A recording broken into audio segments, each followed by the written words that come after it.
Good afternoon.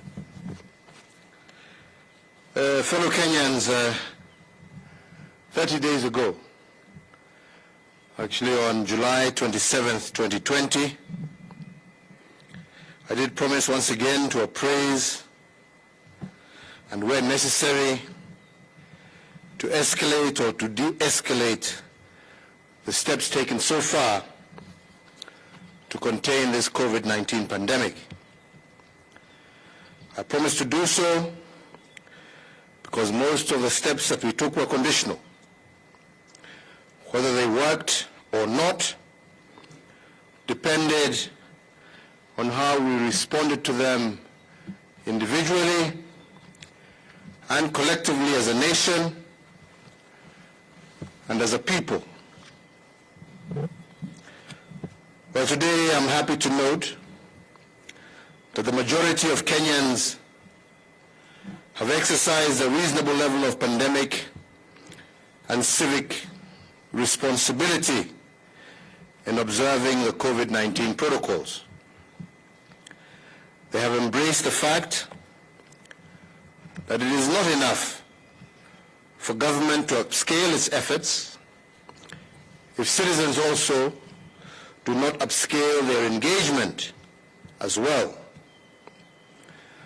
They understood that indeed a challenge like COVID-19 requires citizens to partner with their governments in finding solutions to contain such a challenge. And because of taking this challenge seriously, and more importantly partnering with government, infections have gotten to a manageable level. In fact, we are reporting more recoveries in some instances than infections. Hotspots like Mombasa and Nairobi have begun to stabilize. Our health experts have indicated that levels of the positivity rate countrywide have fallen from a high of 13% in June to 8% in August. This is very encouraging, and it means that if we keep our civic responsibilities high, we have a chance to reach the 5% positivity rate recommended by the World Health Organization for a total reopening of our economy and country. In that regard, as at this morning, the confirmed COVID-19 cases have risen by 213, bringing the aggregate total so far to 33,016. We mourn the 5 lives lost over the last 24 hours, as we indeed mourn the lives of all those who have passed on as a result of this pandemic. Amid this tragedy, we are also remarkably thankful to God that we have, over the same period of 24 hours, recorded 241 recoveries, bringing our total number of recoveries to 19,296. So, fellow Kenyans, while we note the good progress that we have made so far in fighting this enemy, we must also acknowledge that this positive news is not a license for us to drop guard and backslide from our path of responsibility. Indeed, as I have mentioned in the past, we are fighting a war against an invisible enemy, and as we enter the 6th month of this war, we are also entering into a phase that is now being commonly referred to as the fog of war. In this phase, the combat arena is foggy. And in this fog war, the first instinct is that of self-preservation. You fight to propagate yourself, your family, and the environment that nurtures you. And in this foggy state, you also become aware that the government cannot police the daily activity nor the morality of every single individual citizen. In fact, in the fog of war, citizens, while maintaining their liberties, scramble first for survival. In sum, what will save us all in the war is exercise of civic responsibility. And I must emphasize here again that there are no unbearable responsibilities. In the face of a crisis like COVID-19, there are no unbearable responsibilities. And fellow Kenyans, let me make it clear when I talk about responsibility. I do not mean by responsibility who carries the burden, because responsibility is not a burden. It is a civic duty. Instead of seeing it as something you carry, we must seek it as a task, and a joyous one at that. It is a happy debt you pay to your fellow citizens for being a member of their community. The price you pay to propagate yourselves, your family, and your country. Fellow Kenyans, although we have done well in our attempt to flatten the curve, there are still two major challenges that have continued to stifle our efforts. First, while our determination to manage the spread of this pandemic in cities like Nairobi and Mombasa have started to pay visible dividends, this crisis has, however, begun to percolate to the counties. The new frontier of this invisible enemy is increasingly shifting to the counties and to our rural areas. Whereas there is no doubt that notable expansion of the health sector architecture has taken place in the counties, and for this I want to thank you, Governor Oparanya, and your colleagues. More needs to be done, and the pace of this expansion should be increased in order to cope with the gradual shift of this pandemic to the counties.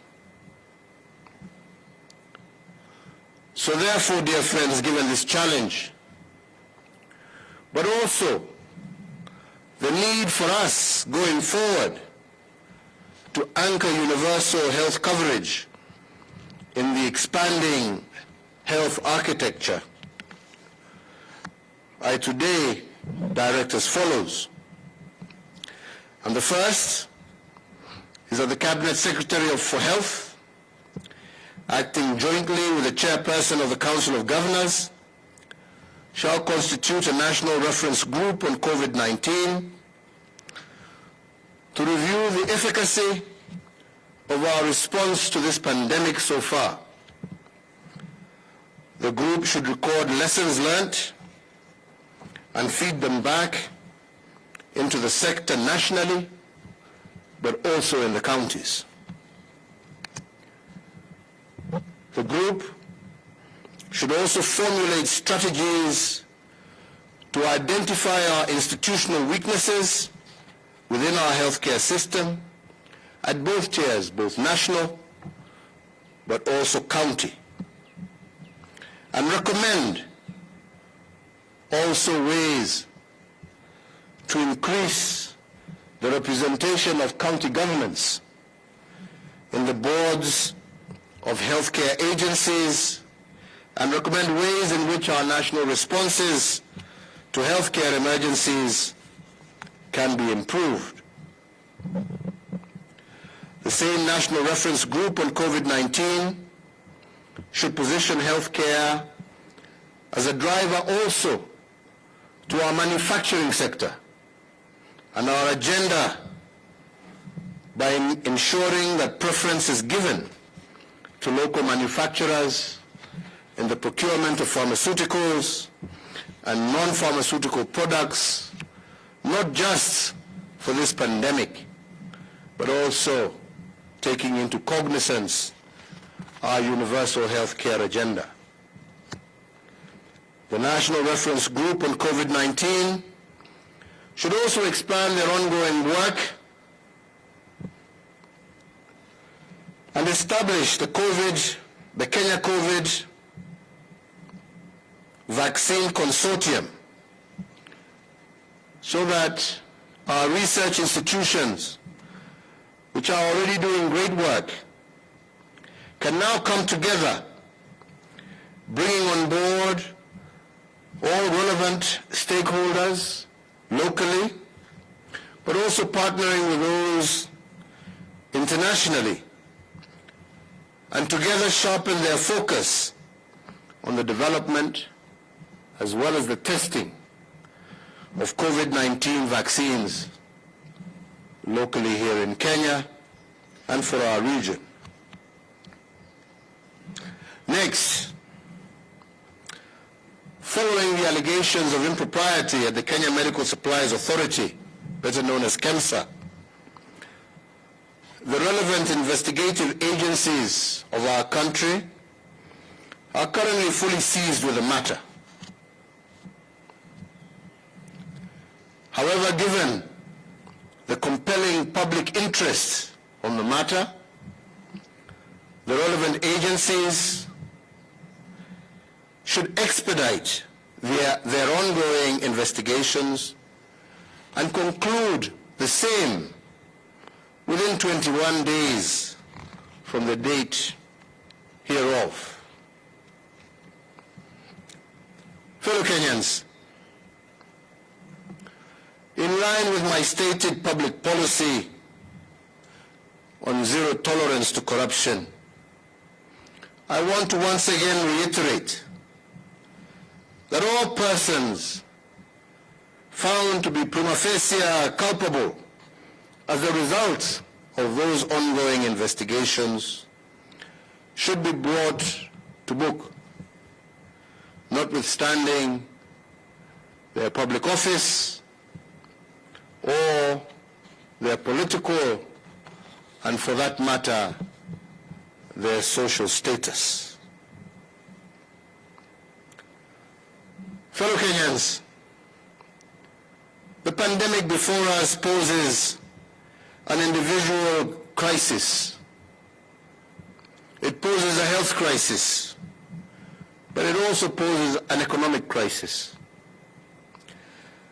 If the cure for this crisis is civic responsibility, and indeed, I do believe we have and are doing well in that area, there are some good returns as well from our economic sector.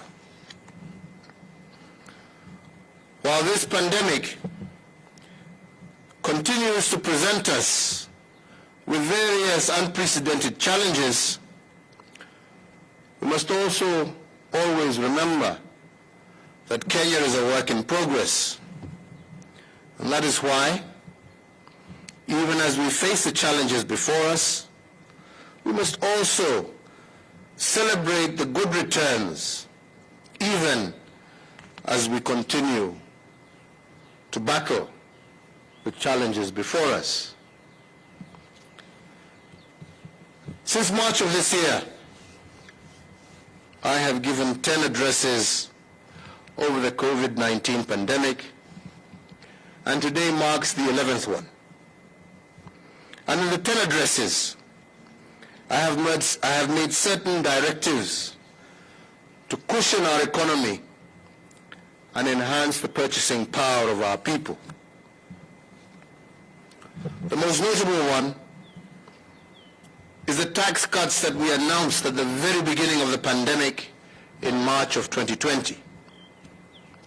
Those tax cuts have put a total of 47.8 billion shillings in the pockets of Kenyans. This, added to the additional 14 billion shillings of VAT refunds that I directed in the same month of March. We have in addition ensured that tens of thousands of Kenyans in need have also had access to direct intervention through weekly cash transfers to them and their families to ensure that the most vulnerable in our society are able to overcome and withstand this crisis. Added to this, we have the hundreds of thousands of Kenyans currently engaged in our kazi mtaani.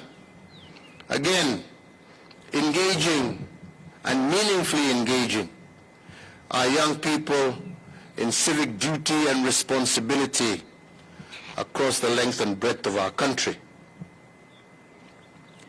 Indeed, reviewing the results today, I must admit that we have done much better than we expected.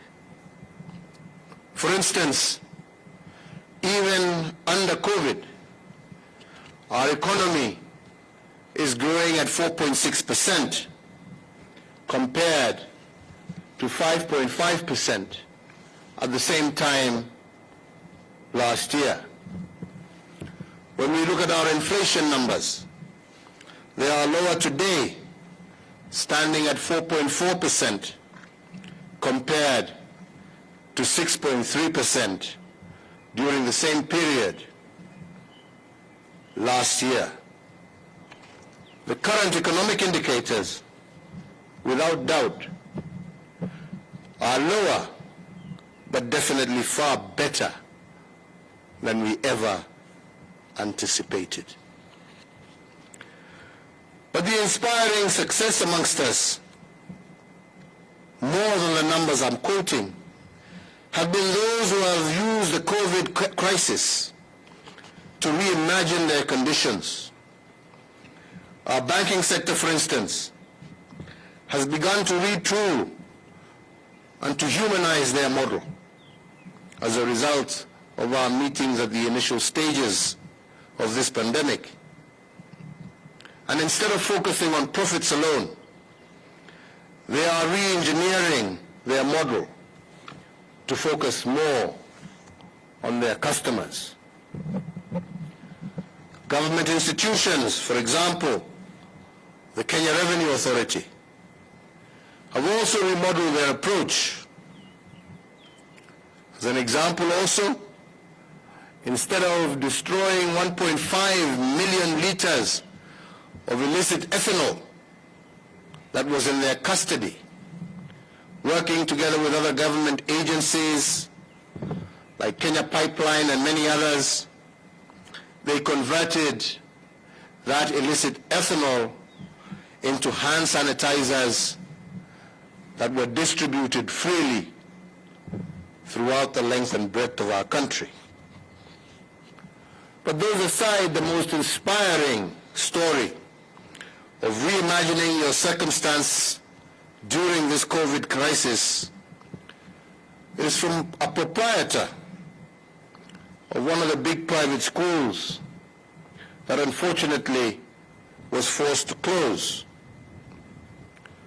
In order to meet his commitments and obligations to banks and suppliers, one Joseph Kuho turned his school temporarily into a farm, rearing chickens and producing food.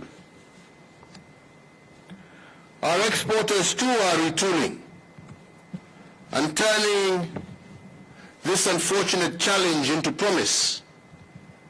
For example, many expected that the thousands and thousands of Kenyans employed in our floriculture and horticulture industry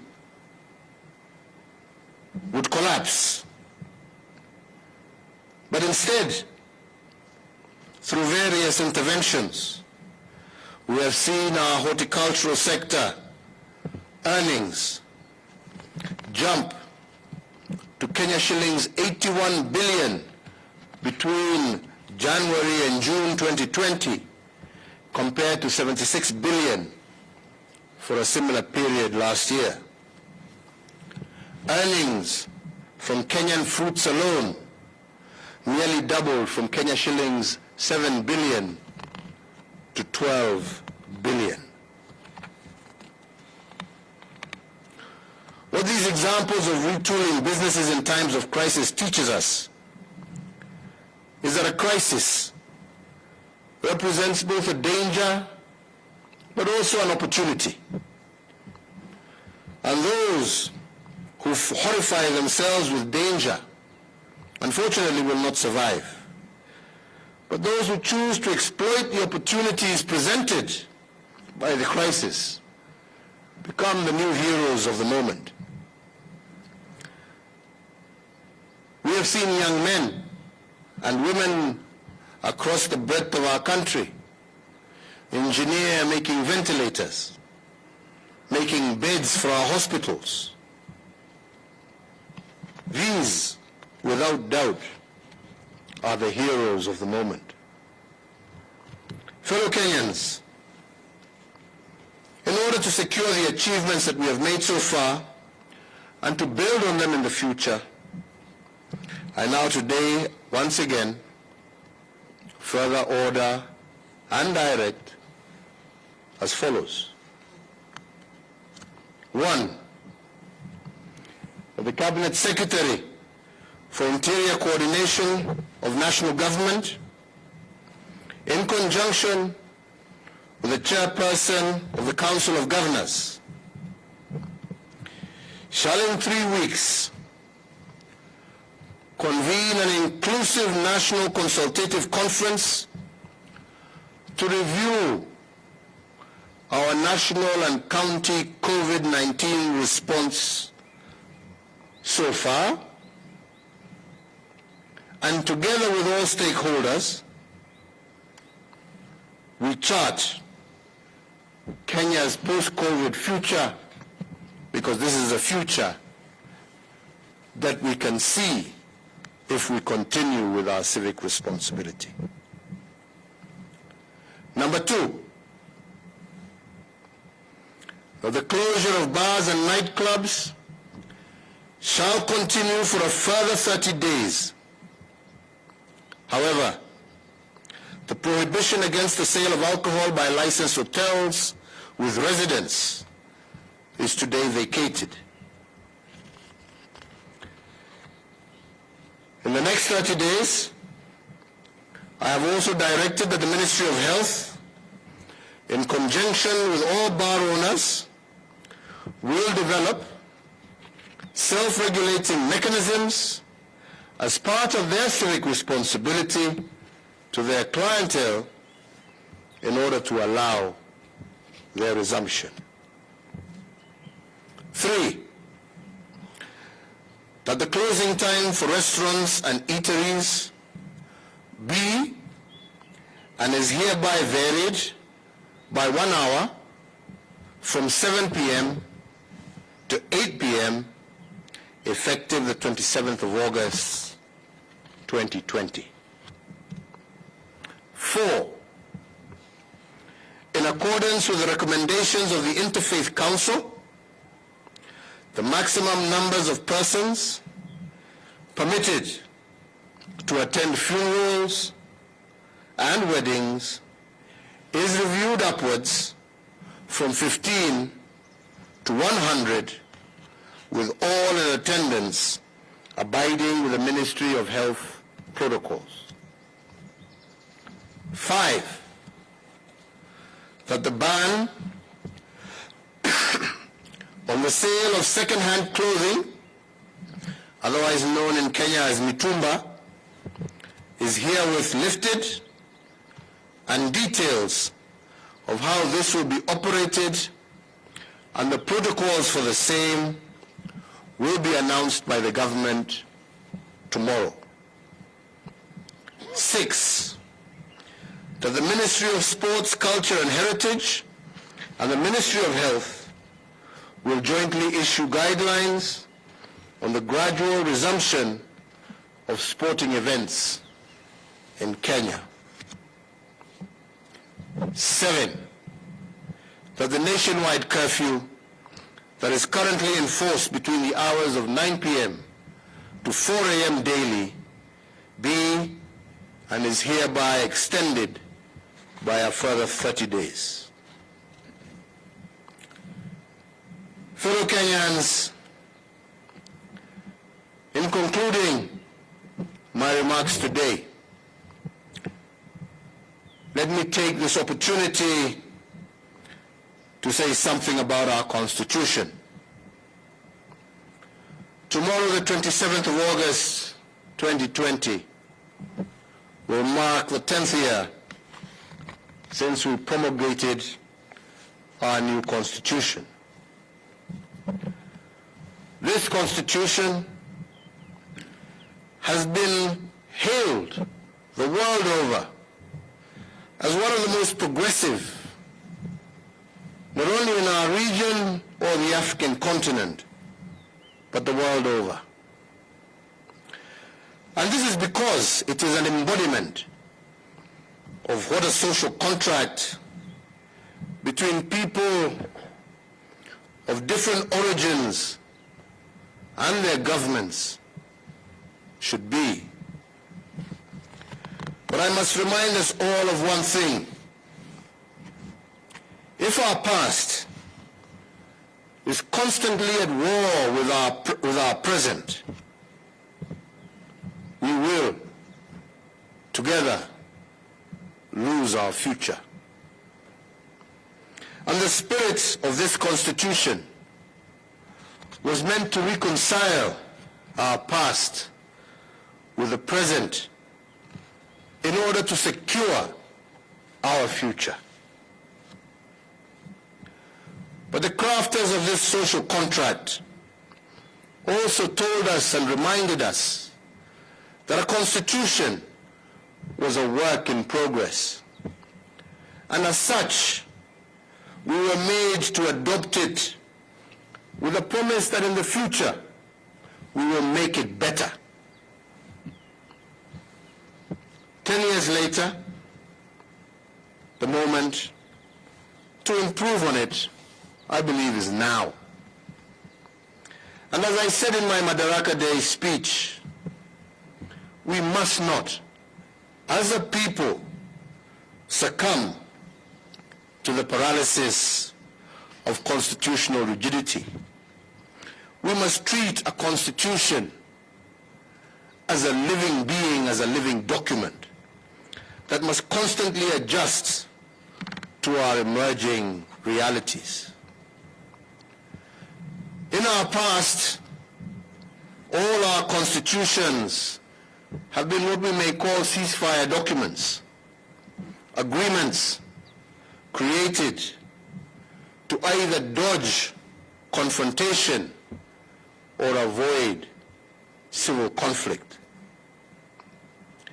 And indeed, if you do a textual reading of these constitutions, they represent a constant argument between the past and the present. And that is why I call them ceasefire documents. But 10 years after one of the most progressive constitutions, I believe the moment calls on us to do better. Instead of a ceasefire document, that enforces a zero-sum game in which winner takes all and loser is expected to accept. The moment calls us to a new time. The moment calls us to create a constitutional order that will long endure and survive and not be a conflict-stopping constitution, but rather a future-building document. And on this, I want to emphasize to all of us that we must not go down a path of populism today, but let us choose a bold path, a path that will assure each and every Kenyan, regardless of where they come from, their social background, their ethnic background, their religious background, assure every Kenyan of sustained peace, security, and shared economic responsibility. Finally, fellow Kenyans, if we view our health crisis indeed first and foremost as a health crisis, but also switch our view and ask ourselves that this can also be looked at not just as a danger, but an opportunity, I do believe that we can completely rearrange our country. And we have seen it in the various new ways even we as government are reorganizing ourselves, in the manner in which this crisis has forced us to focus on the most disadvantaged in our country, in the health clinics that we are building in our informal settlements, in the roads that we are building in our informal settlements where the majority of our people live, in the opportunities through Kazi Mtaani and many other government programs that we intend to initiate to support our young people, in the manner in which we are also reorganizing our government to take advantage of digital technology in the performance of our work and in our outreach. I do believe we can rearrange our country. I do believe that it is possible and that our constitutional architecture can be not a conflict resolution document, but a document that lays the architecture of our future heritage. And indeed, as Abraham Lincoln once said, the only way a people or a nation can predict the future is to invent it themselves. We can invent together that future, and we want to do so through our actions of civic responsibility today. May God bless you all. May God continue to bless this great Republic of Kenya. Asanteni sana, twashukuru. Wageni wanataka kusema kitu? Your Grace, is there anything you may wish to add? Nyinyi nimesoma kwa niaba yenu. Yeah? So, asanteni sana, Mungu awabariki, tumeshukuru. Na nimesema baada ya wiki 3 tutakuwa na mkutano mkubwa ambao utahusisha wawekadau wote, county governments, serikali kuu, makanisa, mamisikiti na maimams wetu, wafanyi biashara, civil society, na wale wote ambao wana nia njema kwa taifa lao la Kenya, kujadiliana yale ambaye tumeweza kutekeleza wakati huu mgumu wa COVID, na pamoja tupange yale ambayo tutatekeleza baada ya hii jangwa kutupita, na kujua ni kwa njia gani pamoja tutajiinua